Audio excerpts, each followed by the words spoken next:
Empezamos entonces con nuestra clase donde vamos a hablar del tronco encefálico, del tronco cerebral, como ustedes lo conocen.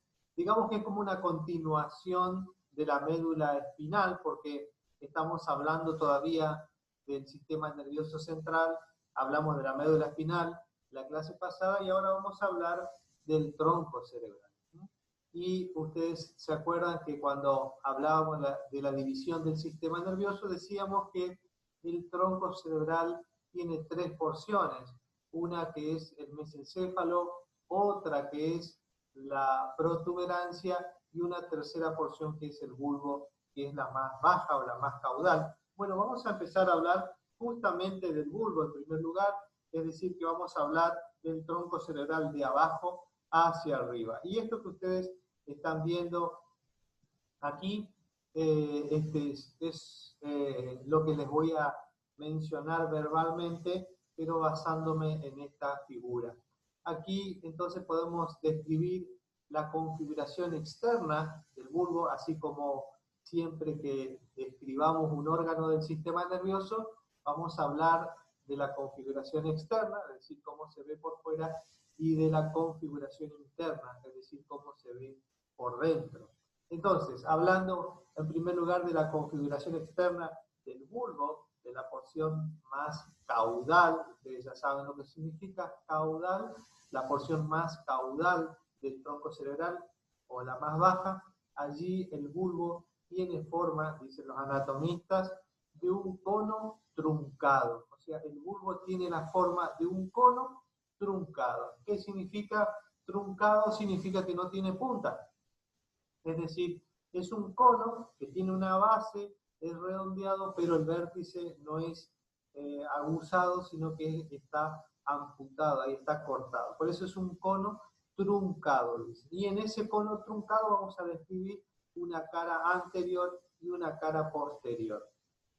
Las caras laterales se continúan con la cara anterior y la cara posterior, por eso solamente se describe la cara anterior y la cara posterior.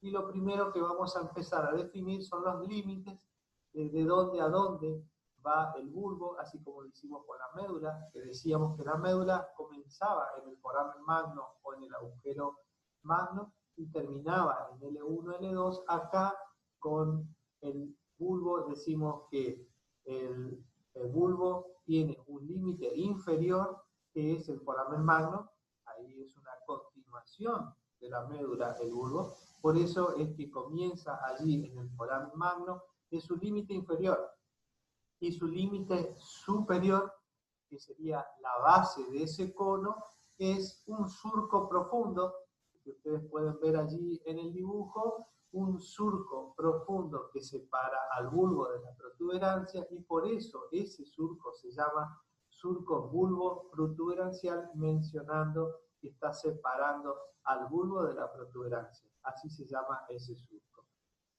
Siguiendo con la cara anterior, vamos a ver que en el medio, así como la médula espinal, el bulbo también tiene un surco medio anterior. Este es el surco medio anterior, ancho, profundo, al igual que el surco medio anterior que tiene la médula, se lo puede ver también en su cara anterior. A cada lado de ese surco medio anterior se ven estas estructuras o cordones. Estos son cordones, o sea que hablar cordones estamos relacionando con sustancia blanca. Esos cordones se llaman pirámides vulvares, las pirámides vulvares. Así se llaman estos sectores que están a cada lado de la línea media en la cara anterior del bulbo. Las pirámides vulvares, que son una parte importante del bulbo, porque a ese nivel van a llegar las fibras que vienen del cerebro y se van a cruzar al otro lado. Eso tiene importancia funcional que más adelante lo vamos a aclarar. Siguiendo con la descripción de la cara anterior, si ustedes observan allí el dibujo, se puede observar como una aceituna allí. Si uno sigue los contornos, puede verse una aceituna o una estructura parecida a una aceituna, por eso se llama olivas vulvares. Hay una oliva vulvar derecha y hay una oliva vulvar izquierda. También se puede ver en la cara anterior esas dos olivas vulvares. Otras estructuras que se ven en la cara anterior son esas ramitas que ustedes ven allí, algunas son finitas, otras son más gruesas, que son raíces nerviosas, son nervios, y son nervios de los pares craneales. Si ustedes recuerdan, también en la clasificación del sistema nervioso, en la división del sistema nervioso, decíamos que el sistema nervioso periférico tenía 12 pares craneales y 31 a 34 pares espinales. Bueno, de los 12 pares craneales, aquí el bulbo tiene 4 de ellos, que son los 4 últimos, el noveno, el décimo primero y el 12º par craneal se originan a nivel del bulbo. Pero lo que estamos viendo aquí en la cara anterior es el origen aparente de esos nervios, no el origen real, porque el origen real está a nivel de las neuronas, es decir, va a estar en el interior del bulbo, y aquí a nivel de su salida se dice origen aparente, ¿eh? Por eso se menciona, aquí están los orígenes aparentes del noveno, del 11º, del 12º, significa aquí es donde salen estos nervios del bulbo. Muy bien. Aquí en esta imagen ustedes ven un preparado anatómico. Este es un bulbo real, cadavérico por supuesto, para que ustedes vean que es muy igual al dibujito que estamos estudiando.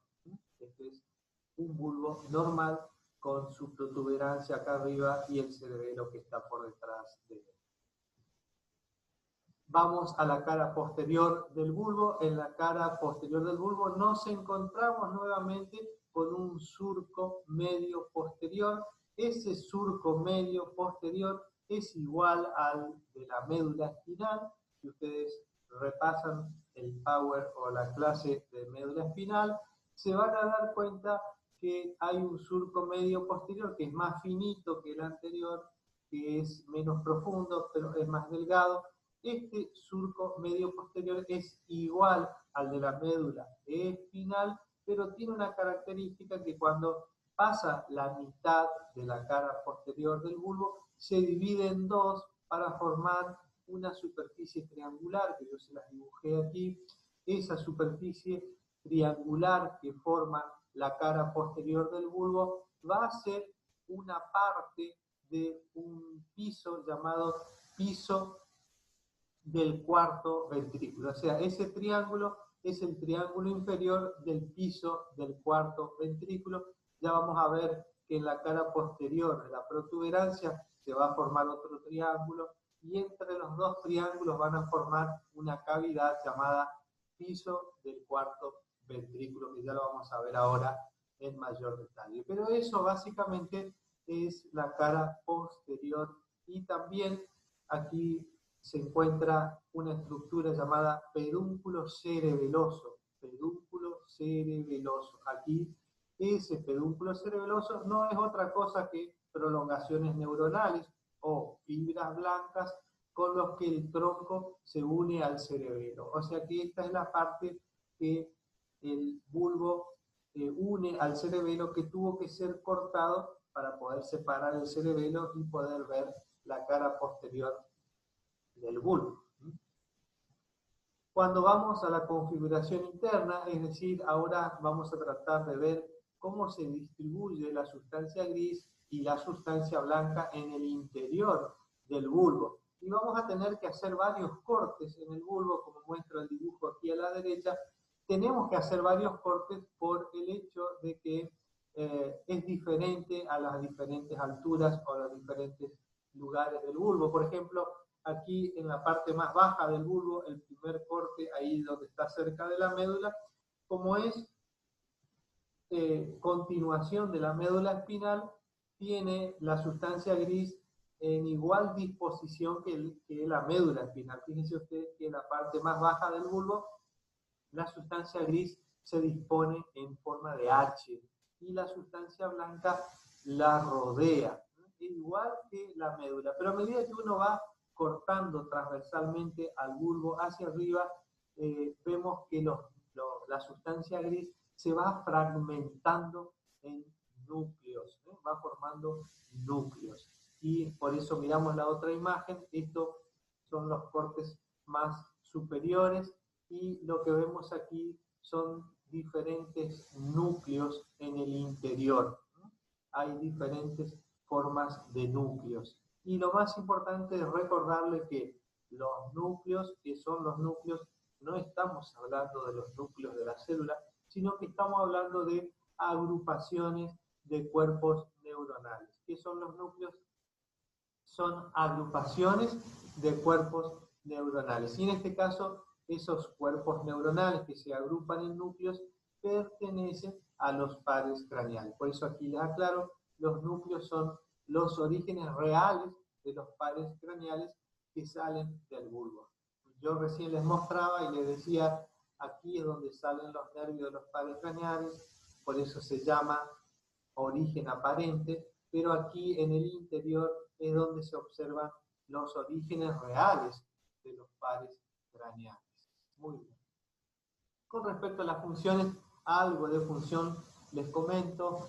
¿Para qué sirve el bulbo? El bulbo es un medio de conducción de vías motoras y sensitivas, es decir, dicho de otra manera, es una vía de paso, es decir, por el bulbo van a pasar las vías motoras, esas que vienen del cerebro y se van a la médula, van a tener que pasar por el bulbo sí o sí, y aquellas vías sensitivas, o sea, esas prolongaciones que vienen de la médula para llegar al cerebro e informarnos lo que estamos sintiendo, sí o sí tienen que pasar por el bulbo raquídeo. Por eso es una vía de conducción o vía de paso, si así sí quieren llamarlo. Pero específicamente la función del bulbo es de centro reflejos, es decir, el bulbo maneja lo que son los reflejos respiratorios, cardíacos, los reflejos de la tos, de la fonación, del estornudo, del vómito, de la succión, de la salivación, de movimientos oculares, de la sudoración. Es decir,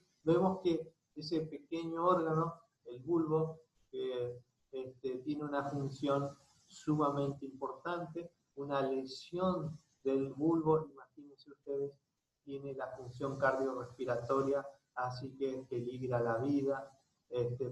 Podemos tener tos, estornudo, alteración del lenguaje, vómitos, es decir, puede producir realmente algo fatal en nuestra vida si se lesiona el bulbo por su función.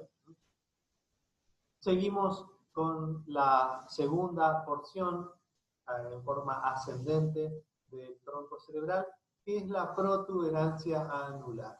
La protuberancia anular también tiene otro nombre, recibe el nombre de puente de Barolio. Puente de Barolio, que es una estructura de forma cúbica o cuboidea, ¿no? Parece un cubo, cuyos extremos laterales se dirigen hacia atrás como si fuera una herradura de 6 lados. Se localiza por encima del bulbo, que es el que describimos recién, por debajo de los pedúnculos cerebrales, o también llamados mesencéfalos, y por delante del cerebelo. Miren, aquí en este dibujito a la derecha tenemos su ubicación anatómica. Si uno quiere describir anatómicamente, tiene que decir que la protuberancia es la estructura que está por encima del bulbo, por debajo de los pedúnculos cerebrales o mesencéfalos, y por delante del cerebelo. Tiene una forma cúbica, parece un cubo, según los anatomistas, por eso vamos a tener que describir varios lados o varias caras. Pero nos detenemos en sus límites, también tenemos que hablar de dónde a dónde va la protuberancia, y aquí usamos el mismo surco que ya conocemos como límite inferior, su límite inferior es el surco bulbo-protuberancial. Ese surco que hablamos recién, ese surco que separa al bulbo de la protuberancia, ese surco es el límite inferior de la protuberancia, el surco bulbo-protuberancial. Y el límite superior es otro surco profundo que ustedes están viendo allí en el dibujo, pero ese surco que lo separa a la protuberancia del mesencéfalo se llama surco pontopeduncular. Pontopeduncular. ¿Por qué se llama surco pontopeduncular? porque acuérdense que a la protuberancia también se la llama puente de Barolio, que es lo que dijimos recién, y al mesencéfalo también se lo llama pedúnculos cerebrales, por eso los anatomistas le pusieron como nombre a ese surco pontopeduncular, porque separa el puente de Barolio, que es la protuberancia, de los pedúnculos cerebrales, que es el mesencéfalo. Esos son los límites inferior y superior de la protuberancia. Pero aquí podemos observar en un preparado cadavérico, en un preparado real, un cerebro real, que nuestro dibujo es igual a la realidad. Muy bien, vamos a describir en la protuberancia como es un cubo. Vamos a tener que describir 6 caras, porque, no sé si recuerdan, un cubo tiene 6 caras. Vamos a describir una cara anterior, 2 caras laterales, una cara posterior, una cara superior, una cara inferior, y ahí van a tener que usar un poco la imaginación. Lo primero que vemos aquí es la cara anterior. Vamos a describir la cara anterior. Esta cara anterior se caracteriza porque en el medio tiene un surco, un canal, una canaleta allí, un surco llamado surco basilar. Y se llama surco basilar porque allí descansa, porque allí se apoya una arteria importante del cerebro que lleva un importante caudal sanguíneo que se llama arteria basilar. Esa es la cara anterior. Y las caras laterales, que ustedes pueden ver allí, se van hacia atrás, porque son esas caras laterales que se van a dirigir hacia el cerebelo para poder unirse al cerebelo con una estructura que se forma llamados pedúnculos cerebelosos medios. Las caras laterales se van a continuar entonces con los pedúnculos cerebelosos medios. Y también tienen allí unos troncos nerviosos, unas raíces nerviosas que tienen que ver con el quinto par craneal. Eso se observa en la cara anterior, en las 2 caras laterales, con lo que ya tenemos 3 caras descritas. Recuerden que la cara superior es el surco pontopeduncular, que se relaciona con el pedúnculo cerebral. La cara inferior es el surco bulbo protuberancial, que se relaciona con el bulbo. Entonces, de repente aquí ya tenemos 5 caras. Cara anterior, cara lateral derecha, cara lateral izquierda, cara superior, cara inferior. Son 5 caras que ya hemos descrito y vamos a describir ahora la 6ª cara, que es la cara posterior. En la cara posterior vamos a encontrar una cavidad también que junto con la cara posterior del bulbo van a dar origen a una famosa cavidad llamada cuarto ventrículo. O sea que también tenemos allí que la protuberancia forma un triángulo, eso es solamente la cara posterior de la protuberancia, este triángulo, que se une al triángulo de la cara posterior del bulbo, y de esa manera forman un rombo. Los 2 triángulos forman un rombo, y ese rombo es el piso del cuarto ventrículo, que no es otra cosa que una cavidad que va a estar llena de líquido cefalorraquídeo. También este dibujo nos muestra los pedúnculos cerebelosos medios que veíamos hoy en la cara lateral, que es la parte que se une al cerebelo. Con respecto a la configuración interna, es decir, el interior de la protuberancia, vamos a ver que al hacer cortes transversales, la sustancia gris también se encuentra fragmentada en pequeños núcleos. Algunos de esos núcleos incluso son compartidos con el bulbo y la médula, o sea que vienen desde el bulbo y desde la médula, y hay otros que son solamente propios de la protuberancia. Esos núcleos que vienen del bulbo y de la médula tienen una característica funcional porque son necesarios la unión de esos núcleos desde la médula para poder realizar movimientos oculares o de la sensibilidad o de la motricidad de la cara, de la audición y el equilibrio. Y la sustancia blanca lo rodea a todos esos núcleos de tal manera de que queda como un mar, ¿sí?, que tiene islas en su interior. Y ahí vamos a ver lo que les decía recién. Miren aquí la parte celeste, también gran parte de la parte roja. Son núcleos que vienen todos unidos desde la médula, pasan por el bulbo, llegan hasta la protuberancia, siguen unidos allí hasta la protuberancia y más arriba incluso, pero también hay otros núcleos que están solamente en la protuberancia, localizados directamente en la protuberancia. Y lo vemos también aquí en el corte transversal. Aquí hay núcleos propios de la protuberancia, después hay otros fascículos o fibras que están pasando por él, ¿sí?, pero que solamente pasan a través de él como diferentes fascículos o vías, ¿sí? Así es como se ve el interior de la protuberancia.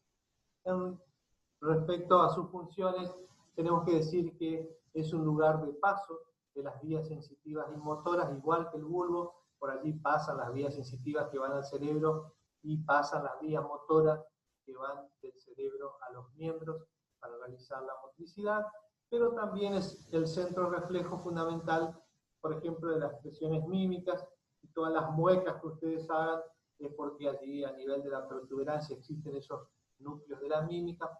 También tienen que ver con el reflejo del equilibrio, de la locomoción, de la audición, de la sensibilidad de la cabeza.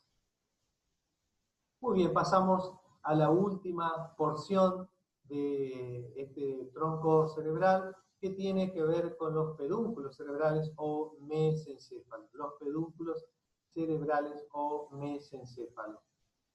Esta es la tercera porción, o la porción más craneal. Ustedes ya saben a qué me refiero cuando hablo de craneal, y entonces comenzamos hablando de la configuración externa. En cuanto a la configuración externa, tenemos que decir que se tratan de dos pilares, ¿eh? Entonces, la forma que tienen estos pedúnculos cerebrales o mesencéfalos son dos pilares, o podemos decir de otra forma, dos columnas, como dos columnas que sostienen la casa.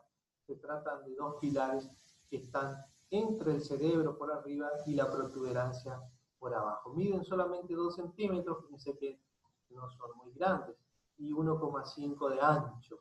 Ambos pilares, y esto es importante desde el punto de vista de la anatomía, cómo son esos pilares, ambos pilares se dirigen hacia arriba, hacia afuera y hacia adelante. Se dirigen, miren acá el dibujo, se dirigen hacia arriba, hacia afuera y hacia adelante, perdón. Hacia arriba, hacia afuera y hacia adelante. Y su límite superior son dos núcleos, acá están dibujados en forma rosada, de color rosado. Esos límites superior se llaman tálamos ópticos, ya están dentro del cerebro. Ya en el cerebro los pedúnculos cerebrales llegan hasta el tálamo óptico. Son dos enormes núcleos dentro del cerebro. Y su límite inferior es el surco que ya conocemos, que es el surco ponto-peduncular. El surco ponto-peduncular. Y esta imagen, para describir nuevamente los dos pilares que ustedes ven allí, que se dirigen hacia arriba, hacia afuera y hacia adelante. Estos son los dos pilares, uno derecho y otro izquierdo, que son los pedúnculos cerebrales. Este es el surco ponto-peduncular. Ese surco ponto-peduncular es su límite inferior, y aquí su límite superior no se lo puede ver porque se lo sacó al tálamo óptico, se cortó aquí el tronco para poder separarlo del cerebro. Entonces se separaron a los tálamos ópticos que están dentro del cerebro del tronco, por eso no aparecen aquí. Pero sí se pueden apreciar entonces que los pedúnculos cerebrales tienen una cara anterior que describir anatómicamente, y también van a tener una cara posterior. En la cara anterior vamos a poder observar una estructura en el medio de los dos pilares. Esta estructura que está como perforada o multiperforada por los vasos sanguíneos, está multiperforada, ese espacio entre los dos pilares de los pedúnculos cerebrales se llama espacio perforado anterior. Entonces, en la cara anterior de los pedúnculos cerebrales se observa el espacio perforado anterior, también unas ramitas que son nervios que pertenecen a los pares craneales, que son el tercer par craneal. Es decir, allí es donde está el origen aparente del tercer par craneal.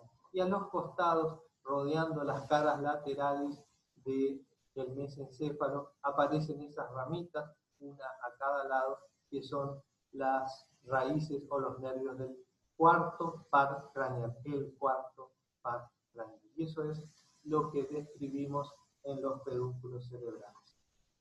En la cara posterior ya es un poco más compleja. La cara posterior de los pedúnculos cerebrales es solamente lo que está entre línea de puntos, entre esta línea y esta línea. Todo esto es la cara posterior, pero lo que se caracteriza y lo que se ve en la cara posterior son las prominencias redondas que se observan allí, 4 prominencias redondas, 4 prominencias llamadas tubérculos cuadrigéminos.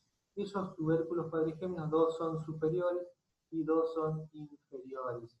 Los tubérculos cuadrigéminos, 2 son superiores, 2 inferiores, que están unidos allí a estructuras llamadas colículos superiores, o sea que podemos llamarlos tubérculos cuadrigéminos o colículos superiores y colículos inferiores. Y la función es muy importante porque los colículos superiores tienen que ver con la visión, es decir, en realidad tienen que ver con los reflejos de mover los ojos, la cabeza y el cuello en respuesta a un estímulo visual. Es decir, cuando algo que nos llama la atención pasa por delante nuestro y queremos seguirlo con la mirada, podemos girar la cabeza, el cuello, para seguirlo con la mirada, gracias a la acción de estos tubérculos cuadrigéminos que están allí ubicados en la parte superior, o colículos superiores. Y los colículos inferiores tienen que ver con la audición, es decir, giramos la cabeza y el tronco del cuerpo cuando escuchamos un ruido, es decir, que nos llama la atención, podemos girarnos para mirar qué es lo que escuchamos, y entonces allí participan los colículos inferiores. Tanto los colículos superiores como los colículos inferiores están separados por un surco que se llama surco cruciforme, o sea, un surco en cruz. Eso es lo que significa la palabra cruciforme. Eso es toda la cara posterior del mesencéfalo. Vale la aclaración aquí, miren aquí, pedúnculos cerebelosos, no es lo mismo que pedúnculos cerebrales.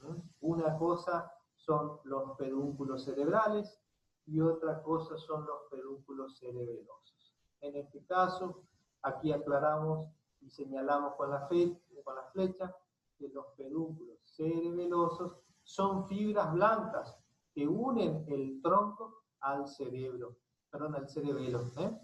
Los pedúnculos cerebelosos son fibras blancas o prolongaciones neuronales que unen el tronco cerebral al cerebelo. Y por eso tenemos un pedúnculo cerebeloso superior que une el mesencéfalo al cerebelo, un pedúnculo cerebeloso medio que une la protuberancia al cerebelo, los pedúnculos cerebelosos inferiores que unen el bulbo al cerebelo.